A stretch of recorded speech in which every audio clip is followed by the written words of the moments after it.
Dlaczego archeologia? Dlaczego archeologia? Ale dlaczego archeologia? Pod ofiarą informacji i propagandy.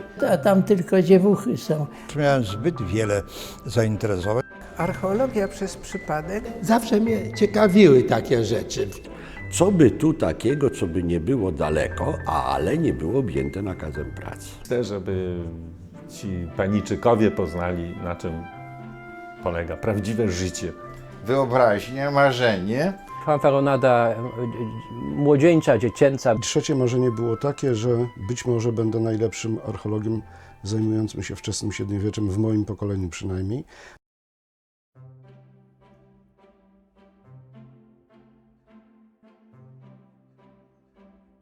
Ja zastanawiałem się, kim powinienem być. Myślałem najpierw, że będę studiował architekturę, ale przeczytałem książkę profesora Michałowskiego pod tytułem Wieczność piramid i tragedia Pompeji i doszedłem do wniosku, że najlepiej byłoby, gdybym był archeologiem. I kiedy to powiedziałem mojemu ojcu, który był inżynierem, elektrykiem w takim systemie jeszcze dawnym słabych prądów i silnych, czyli wszystko co z elektrycznością. I ojciec się złapał za głowę, powiedział: niemożliwe, to pójdziesz na uniwersytet, a tam tylko dziewuchy są. Chłopcy idą na Politechnikę. Taki był pogląd po wojnie.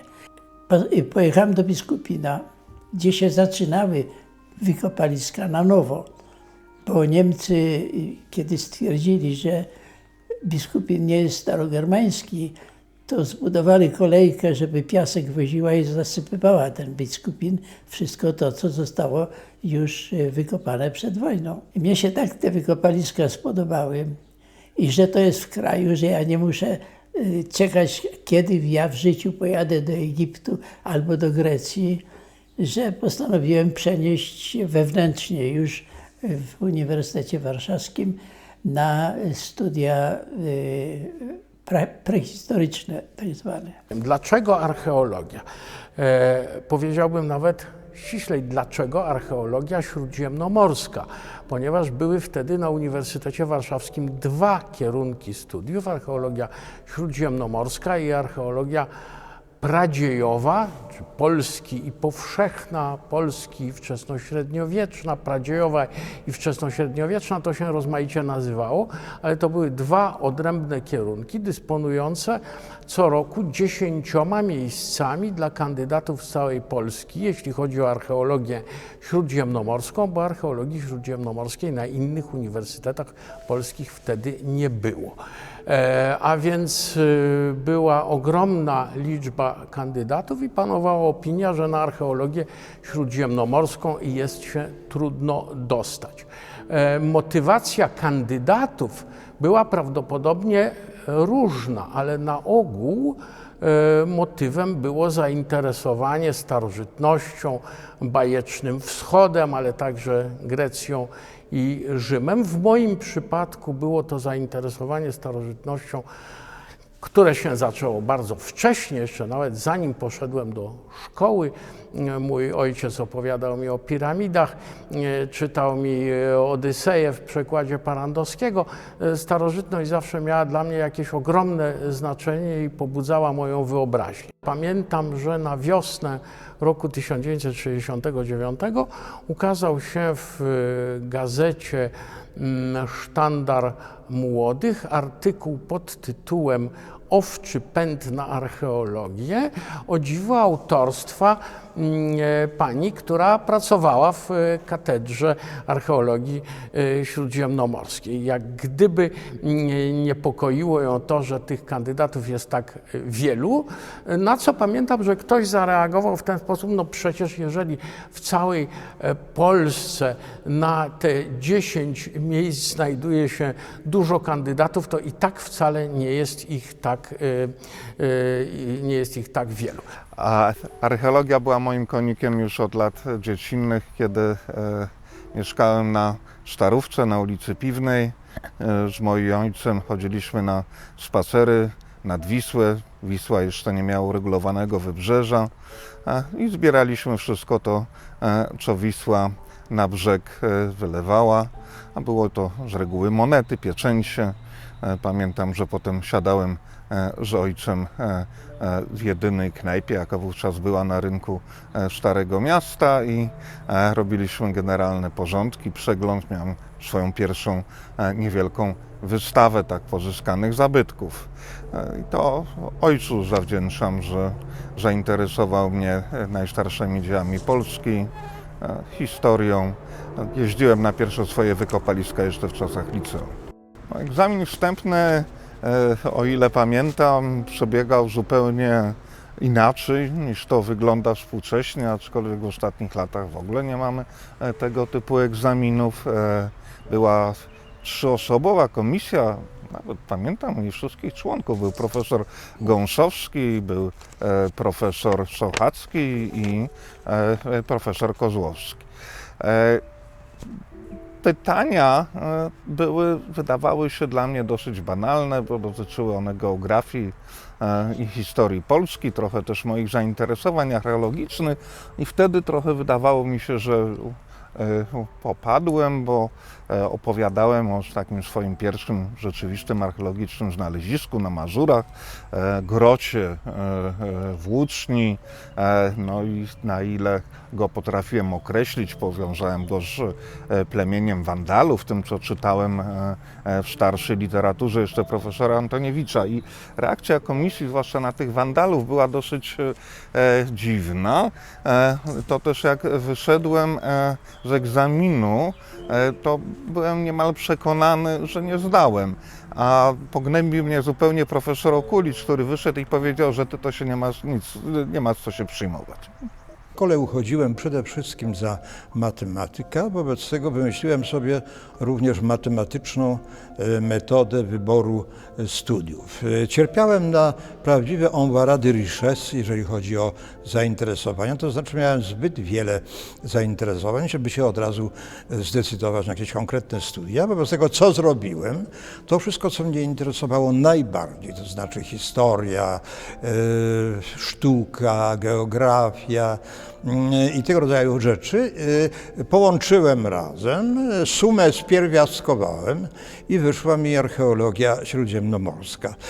Mówiąc nieco poważniej, po prostu wydawało mi się, że archeologia łączy najwięcej interesujących mnie spraw. Zdecydowałem się zdawać właśnie na archeologię śródziemnomorską, co było w tamtych czasach niesłychanie trudnym zadaniem, ponieważ na jedno miejsce było niekiedy do 16 kandydatów.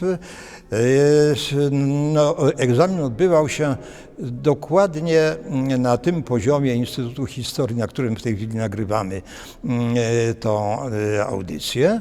Tam w holu za drzwiami stał tłum ludzi i odbywała się giełda.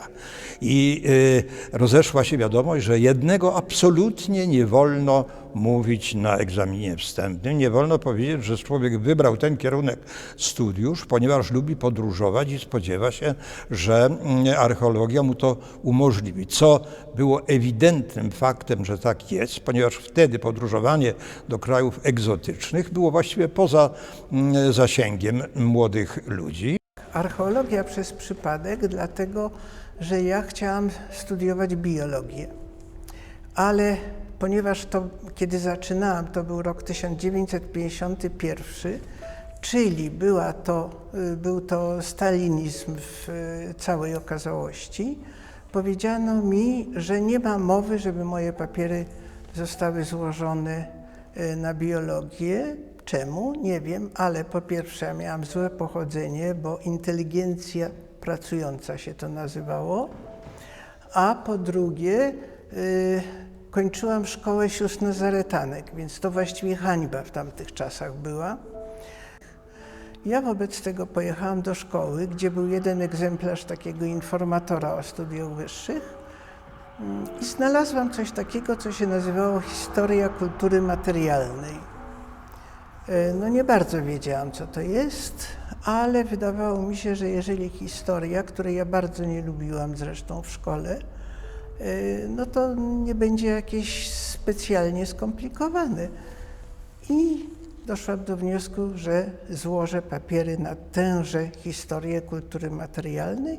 Ona się tak nazywała dlatego, że wtedy wiodący archeolog w Polsce, profesor Kazimierz Majewski, wrócił z Moskwy zauroczony tamtym ustrojem, tamtą organizacją i tam wszystkim tam i założył tutaj ten kierunek na uniwersytecie. Ja byłam drugim rocznikiem, który się dostał właśnie na tęże historię kultury materialnej. Mogę dodać tylko, że w rodzinie panowało takie przekonanie, że dobrze będzie, jeżeli będę miała fach przynoszący jakieś dochody.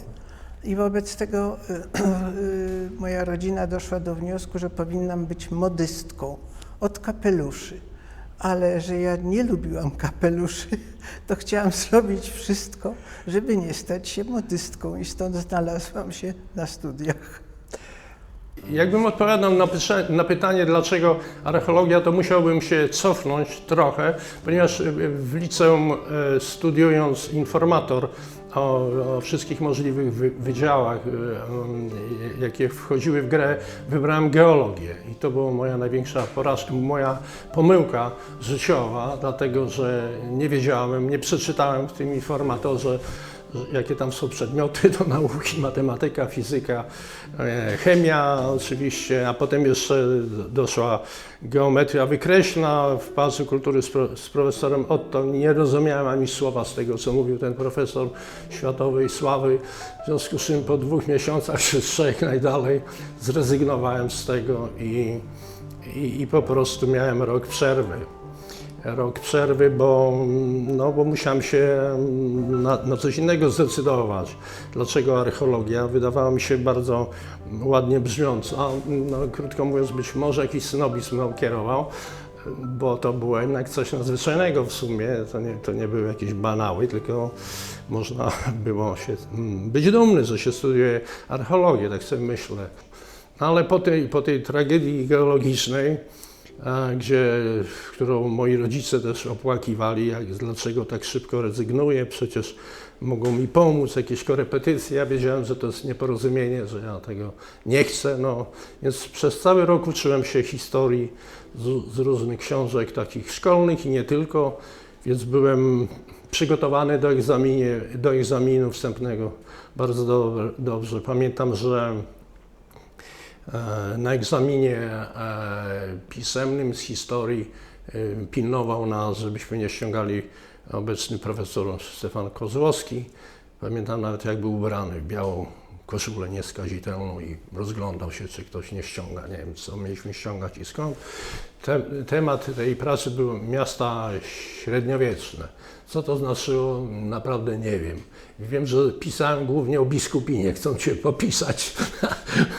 Jak wiadomo, biskup ze średniowieczem niedużo miał wspólnego, ale pisałem, popisując się wiedzą na temat archeologiczny, na temat mojej znajomości, konstrukcji chałup biskupińskich i tym podobne rzeczy tam wypisywałem, ale dali się na to nabrać widocznie i dostałem jakieś dobre stopnie, bo zostałem przyjęty.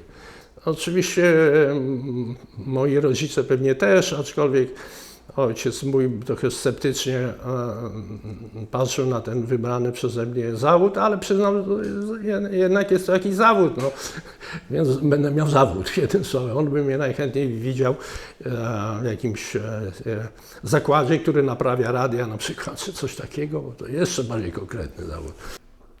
No to jest fantastyczne pytanie, skąd się wzięłam na archeologii, dlatego że jestem bardzo nietypową postacią na archeologii, bo jestem biologiem. I to takim biologiem, który był biologiem od urodzenia, bo miałam 5 lat, jak łapałam muchy i karmiłam nimi rosiczki. A rosiczki to są rośliny mięsożerne i nie o to mi chodziło, żeby się roślinie podlizać czy dać jej szansę na przeżycie, tylko szukałam opisu, jak ona łyka tę muchę. Więc już miałam zacięcie naukowe, powiedziałabym. No i później kończyłam szkołę taką bardzo elegancką imienia Stefanii Sępołowskiej i tam uczyła biologii pani profesor Maria Wiprzycka. I ona była matką naszej pani profesor Wiprzyckiej, archeologa, tak. Bardzo jej dużo zawdzięczam, bo nie dość, że mnie świetnie biologii nauczyła, ale jeszcze miałam taką wpadkę życiową, że ja jedna w całej szkole nie należałam do ZMP, do takiej organizacji młodzieżowej i wobec tego chcieli mi dać wilczy bilet, żebym się nigdzie na studia nie dostała. I pani Wiprzycka mnie uratowała. Dzięki profesorowi Kozłowskiemu przyszłam do pracy na Uniwersytecie Warszawskim.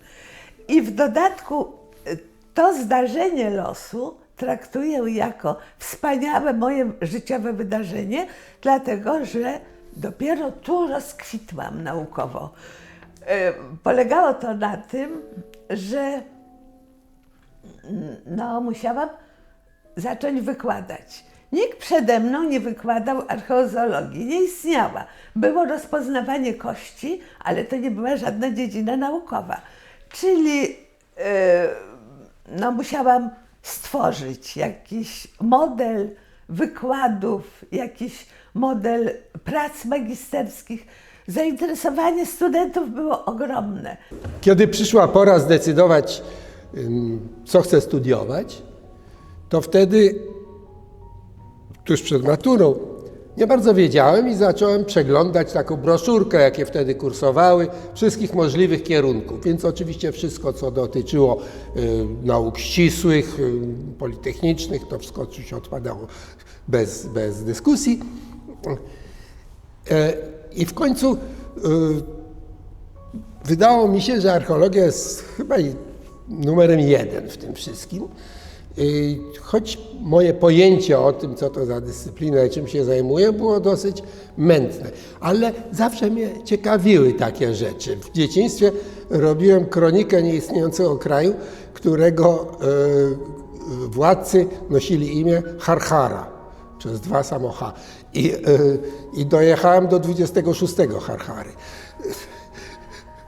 Więc mi się wydawało, że to będzie takie trochę podobnie. Nie historia, wie pan, tak jak w szkole uczyli, ale właśnie coś takiego trochę bajkowego.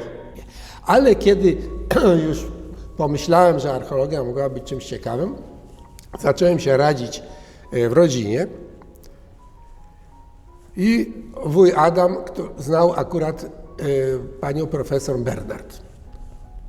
No więc zapytał ją, co ona o tym sądzi. I ona mi pożyczyła książeczkę, broszureczkę taką właściwie dla bardzo chyba ogólnej publiczności. Nazywała się Epoka Peryklesa. No przeczytałem, pomyślałem, dobrze, to tam pójdziemy. Przyszło do egzaminu. W komisji był profesor Samsonowicz. Innych nie pamiętam, ale był profesor Samsonowicz, który pytał oczywiście z historii. I jemu też zawdzięczam się dostałem, bo kto inny by mnie pewnie ściął. Zapomniałem jakiejś ważnej daty z polskiej historii. To już byłby koniec, prawda, z niektórymi historykami. A on uznał, że to nie jest najważniejsza rzecz i potem poszło jakoś. Ja pamiętam później, wiele lat później, kiedy sam zasiadałem w komisjach egzaminacyjnych, to się zdarzało, że na przykład geograf ścinał kandydata, który nie wiedział, jaki jest zbiór buraków cukrowych. Wybór archeologii nie był w moim przypadku pierwszym wyborem mojego życia, bo tak naprawdę to chciałem być historykiem i to w dodatku mediewistą. Średniowiecze mnie pasjonowało, już wyobrażałem sobie, jakie jeszcze wspaniałe rzeczy można by odkryć. Gdyby, i tak pewnie by się stało, gdyby nie fakt, że w drugiej połowie lat 60. obowiązywał tak zwany nakaz pracy dla absolwentów niektórych wydziałów, w tym między innymi Wydziału Historycznego, o czym poinformowała mnie moja własna historyczka w liceum.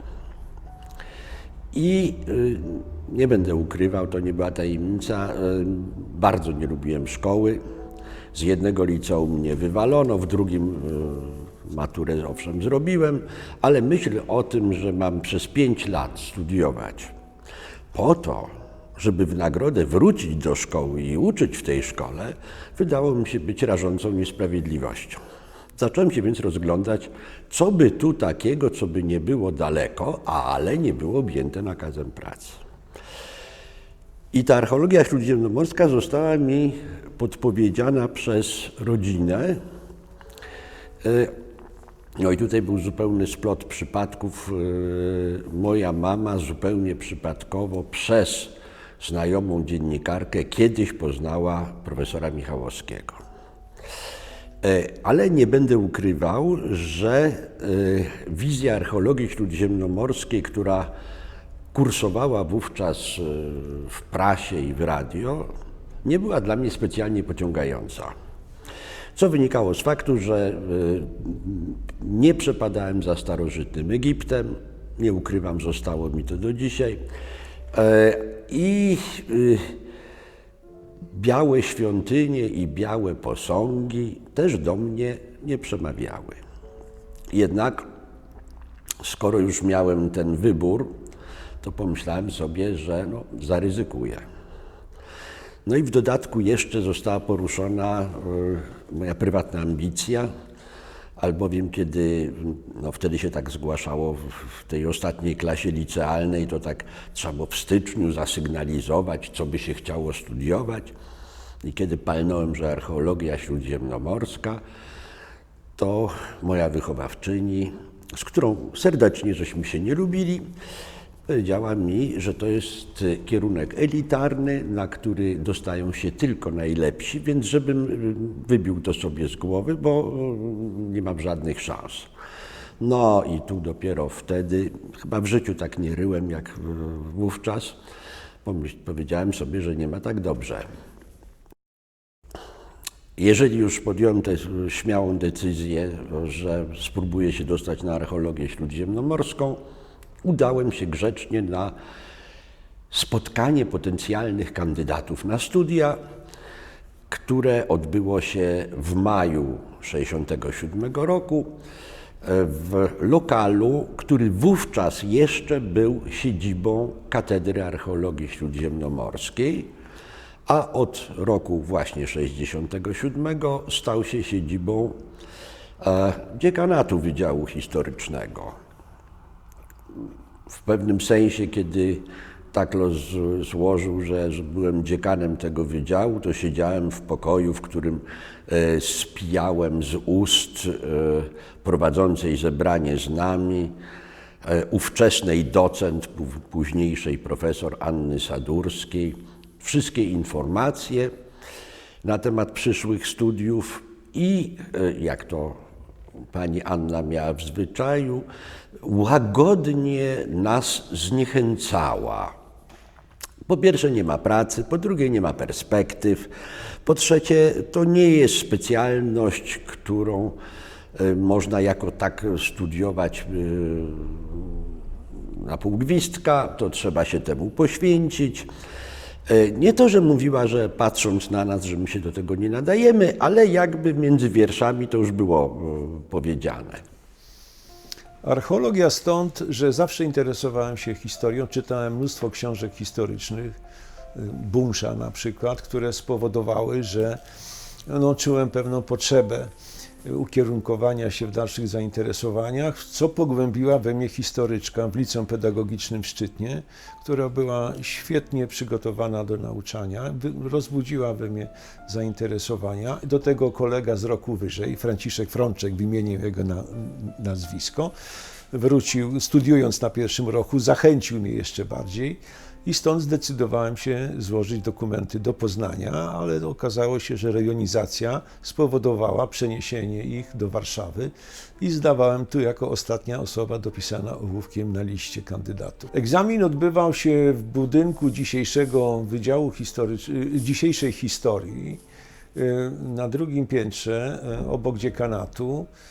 Wszyscy kandydaci najpierw zdawali pisemny, po zdaniu pozytywnym egzaminu pisemnego z historii i z geografii odbywał się egzamin ustny, który już miał charakter indywidualny i wtedy odbywał się w naszej ówczesnej katedrze Katedrze Archeologii Pradziejowej i Wczesnośredniowiecznej przy ulicy Widok 10 w byłej pakamerze profesora Erasma Majewskiego, który w tym czasie był wielkim właścicielem fabryki ołówków w Milanówku i przyjeżdżał czasami. W komisji był na pewno i sekretarzem, ale i jednym z pytających był ulubiony przeze mnie profesor Zdzisław Sochacki, człowiek niezwykłego serca, bardzo przyjaźnie nastawiony do nas wszystkich, pocieszał mnie.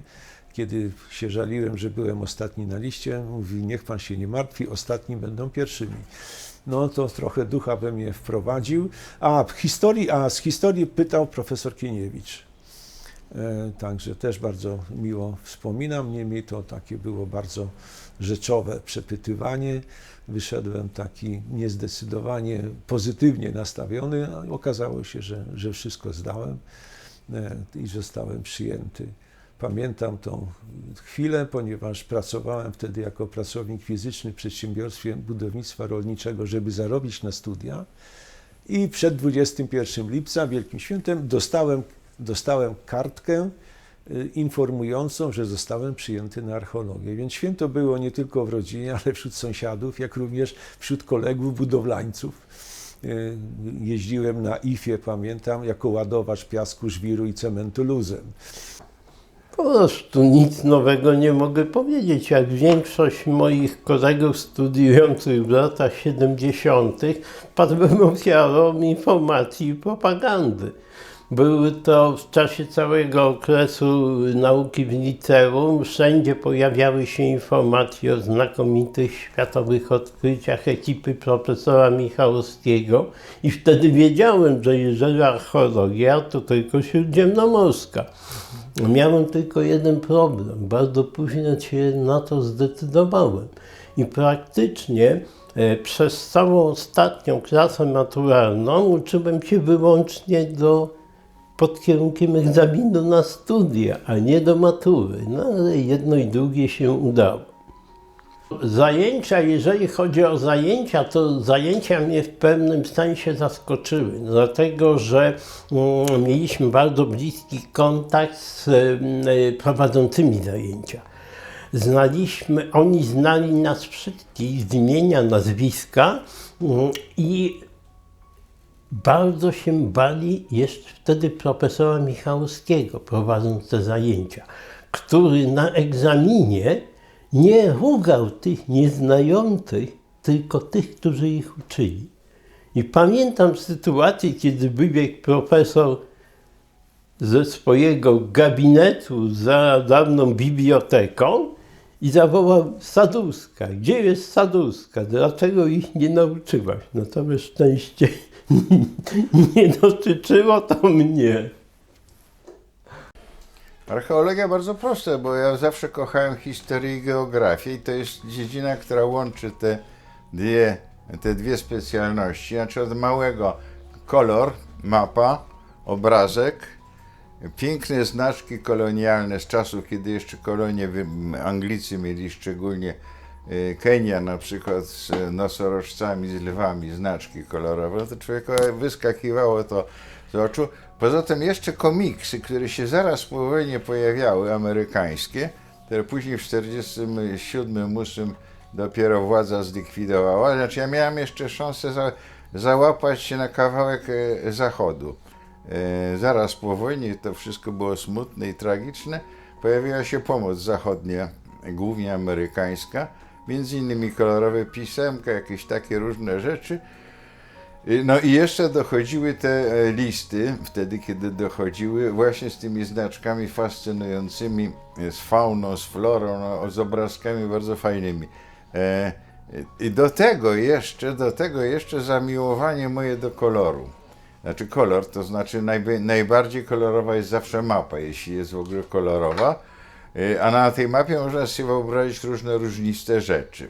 Wyobraźnia, marzenie, książki przygodowe, bo to jest Cooper, bo to jest Curwood, bo to jest London, żeby wymienić zachodnich pisarzy, bo to jest Fiedler Cyntkiewiczowi. I to wszystko dzieje się poza moim krajem, i są te wyspa Niedźwiedzia, powiedzmy, na północnym oceanie. Jest ten maj, są Indianie północnoamerykańscy. Nie wiem, na ile prawdziwe są te opisy, na ile nie, ale u nas nie ma Indian. Są książki o nich, są obrazki. Zobaczyć to, poznać. Oczywiście w tamtym czasie jestem małym chłopcem, nie jestem w stanie sobie wyobrazić, że mogę kiedykolwiek zobaczyć coś takiego. Gdybym chciała odpowiedzieć niepoważnie, to pewnie dlatego, że jako dziecko chciałam być cyganką. A poważnie, ja byłam bardzo dobra w liceum z matematyki i z historii i wydawało mi się, że jeśli bym uległa naciskom nauczycieli, to siadłabym w szkole potem, co mi się absolutnie to z cyganką się jakoś kłóciło. A w każdym bądź razie gdzieś mi się marzyła taka otwartość, możliwość, że tak powiem, ruchu.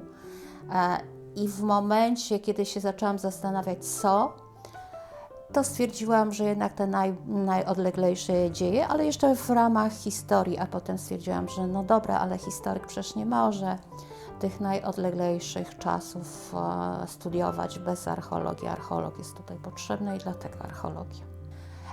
Z pewnością nie miałam żadnych kłopotów, znaczy byłam pewna po pisemnym, że wszystko jest dobrze.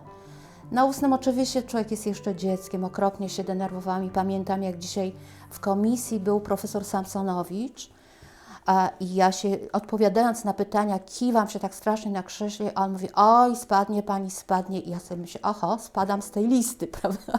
Rzeczywiście byłam w takim szoku w trakcie tego egzaminu i ten szok trwał u mnie, bo myśmy potem po egzaminie wstępnym, jak już dostaliśmy informację, że jesteśmy na studiach, mieli tak zwane praktyki robotnicze. I przyszedł profesor Samsonowicz do jakiejś fabryki, której nie pamiętam, na Czarniakowskiej, gdzie myśmy się wszyscy potwornie nudzili, bo ja akurat z koleżanką byłam w tak zwanym biurze i nic nie robiłyśmy. I przyszedł profesor Samsonowicz i pyta się: pani to z jakiego wydziału? A ja mówię: nie, ja z biura. A potem już jak te praktyki fatalne się skończyły, to oczywiście zajęcia i taki niesamowity zaszczyt wtedy, ponieważ przywitał nas profesor Michałowski, którego to był ostatni rok, że tak powiem, obecności na uniwersytecie. I dla nas to był ktoś rzeczywiście półbóg, półheros, a w każdym razie postać legendarna i on się też tak zachowywał. To znaczy profesor Michałowski wchodził, myśmy wtedy mieli lokal na Krakowskim Przedmieściu 1 i witał się absolutnie z każdym. Ale dlaczego archeologia? I to zabrzmi w tej chwili trochę śmiesznie, poniekąd jako wypadkowa. To znaczy, to był ten kierunek humanistyczny, który był mi jakoś najbliższy. Natomiast ja planowałem, że po studiach archeologicznych zacznę studiować reżyserię teatralną. To był wtedy wymóg skończenia przedtem innych studiów. No, do tego nie doszło. Zostałem przy archeologii, nie wiem czy z korzyścią dla tej dyscypliny, ale na pewno z korzyścią dla polskiej reżyserii teatralnej.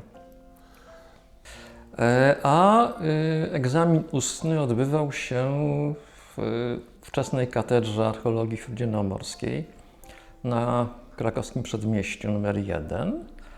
No i tu pamiętam rzeczywiście bardzo dobrze swoją ogromną tremę, no i pytania, które miałem i na które odpowiadałem i nawet wiem, co mnie wtedy uratowało na tym egzaminie, czyli no, szczęście, jakie miałem, jeżeli chodzi o pytania z geografii. Bo jedno z nich dotyczyło bogactw naturalnych Afryki. Tutaj moja orientacja była, powiedzmy sobie szczerze, może taka dość ogólna, ale dzięki temu mogłem w ogóle wjechać na wszystkie sprawy historii Afryki, kolonializmu i tak dalej. No i to chyba było moim takim ratunkiem, takim mocnym argumentem. Czytałem sporo jako mały jeszcze całkiem jegomość, potem coraz więcej, ale miałem różne pomysły. Myślę, że archeologia śródziemnomorska, jako że to jest, studiowałem śródziemnomorsko, no wtedy były dwie różne, była bardzo kolorowa i taki stanowiła kontrast z tym dość szarym światem można było przynajmniej w lekturach, oglądając obrazki, potem slajdy na studiach, można się było przenosić w krainy, co do których człowiek myślał, że w ogóle nigdy się nie uda osobą własną, ale przynajmniej z tym kontakt jakiś był, a ponieważ w tamtym okresie, to lata 1974-79, kiedy studiowałem, nie było tak istotne pytanie, ile się będzie zarabiać po studiach, ponieważ no, tam rozrzut zarobków nie był bardzo duży, więc nie to nas napędzało, tylko raczej właśnie ciekawość świata, możliwość zajmowania się czymś, co jest zupełnie inne i nieprzaśne, jak rzeczywistość dookoła nas. Początek studiów był w formie nieznanej w dzisiejszych czasach, czyli tak zwanych praktyk robotniczych, miesięcznych, które się szło w lecie, w lipcu, a osoby, które się dostały na studia z odwołania, bo jeszcze były takie, moja późniejsza żona się dostała właśnie z odwołania, to te osoby w sierpniu szły do praktyk robotniczych i to było bardzo barwne przeżycie, trzeba powiedzieć. Ona pracowała w sklepie mięsnym, co w tamtych czasach było bardzo korzystne, jako że bardzo mało było mięsa w handlu.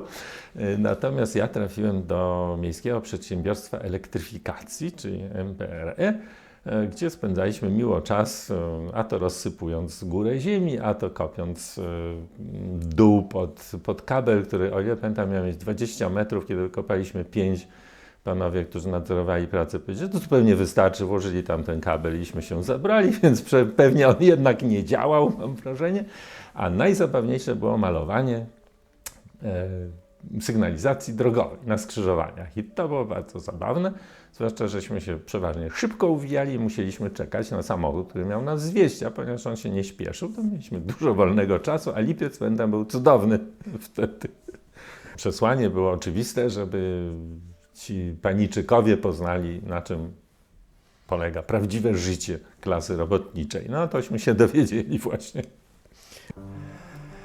Ja sądzę, że jak tak sięgam pamięcią wstecz do tych właśnie początków studiów oczywiście i decyzji, żeby się na te studia wybrać, to oczywiście nic się właściwie, mało dzieje się w tak 100% zależności od nas. To nie była taka decyzja, że ja sobie, prawda, wymyśliłem archeologię, pójdę na archeologię. Myślę, że to się dzieje jak w ogólnej takiej sytuacji. Ja skończyłem, czy chodziłem do szkoły w Radziminie, takie liceum ogólnokształcące, dość zapyziałe, dość niski poziom tego był, ale było tam był tam na szczęście dobry historyk, który zresztą został przeflancowany z Wilna, Kresowianin i tak dalej.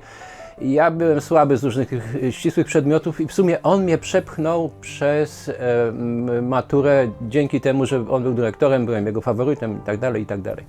Więc ten profesor Żarnowski, prawda, tam. Natomiast sądzę, że to taka fanfaronada młodzieńcza, dziecięca, bo to umysł młodego człowieka, szczególnie taki 17-18, to jest w ogóle zagadka, to jest napór hormonów, to jest jakieś takie ciągle zanurzenie się w sobie, szukanie, próba imponowania i tak dalej. Mówiąc krótko, drugim jakby takim impulsem to oczywiście był profesor Michałowski. To były te odkrycia Michałowskiego, to telewizja w tej szarzyźnie PRL-owskiej, profesor Michałowski. I ja w swoim zarozumialstwie, w swoim takim, można powiedzieć, chęci zaimponowania panience, w której się zadłużyłem, a która odrzucała moje zaloty, w związku z tym na tą archeologię się złożyłem dokumenty. No i później się odbył egzamin, no i na te studia się dostałem. Jemy w sali Brudzińskiego, prawda, dostajemy te długopisy i tak dalej i przychodzi, prawda, z kopertą jakiś ważny kolega, docent z Instytutu Historii, bo archeologia była w ramach, prawda, Instytutu Historycznego i odkrywa nam ten wspaniały temat. A temat brzmi, proszę Państwa, do dzisiaj go pamiętam. Polska krajem bez stosów, czyli tradycje tolerancji religijnej w Polsce. Żydzi na Gdańskim siedzą z paszportami w jedną stronę, tak? Moi kumple kombinują, chodzą do tych różnych tam żydowskich organizacji, żeby dostać kwity, żeby mogli z tej Polski wyfrunąć, a tutaj, prawda, kilkudziesięciu młodych ludzi pisze Co ma napisać? Ma napisać pochwałę tolerancji religijnej w Polsce. Zresztą tytuł jest wzięty od książki profesora Tasbira, prawda?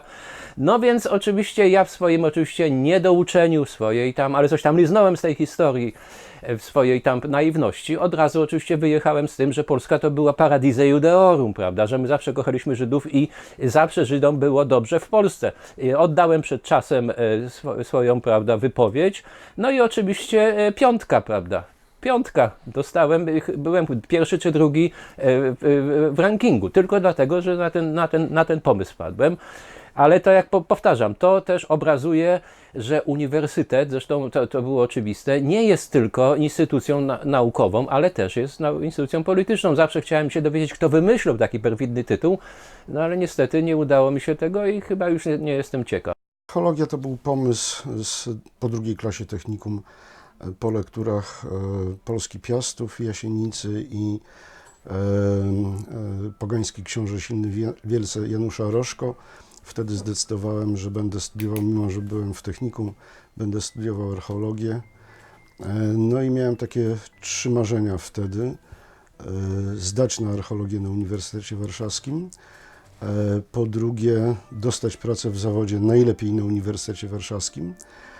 I trzecie marzenie było takie, że być może będę najlepszym archeologiem zajmującym się wczesnym średniowieczem, w moim pokoleniu przynajmniej. 2 pierwsze się spełniły, co do trzeciego mam wątpliwości.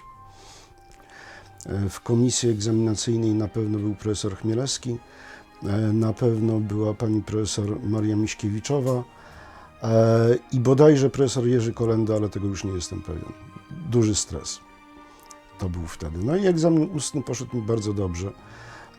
Dostałem się, na pierwszy rok dostało się, na pradziejową archeologię, dostało się wtedy 13 osób.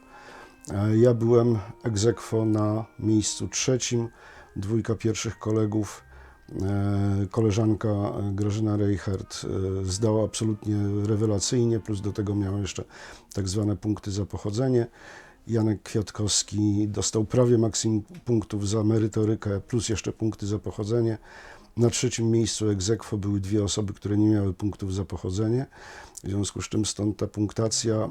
Oprócz mnie na tym 3. miejscu znalazła się jeszcze koleżanka Anna Bittner, która od jakiegoś czasu jest moją żoną. Znaczy od kilkudziesięciu lat już.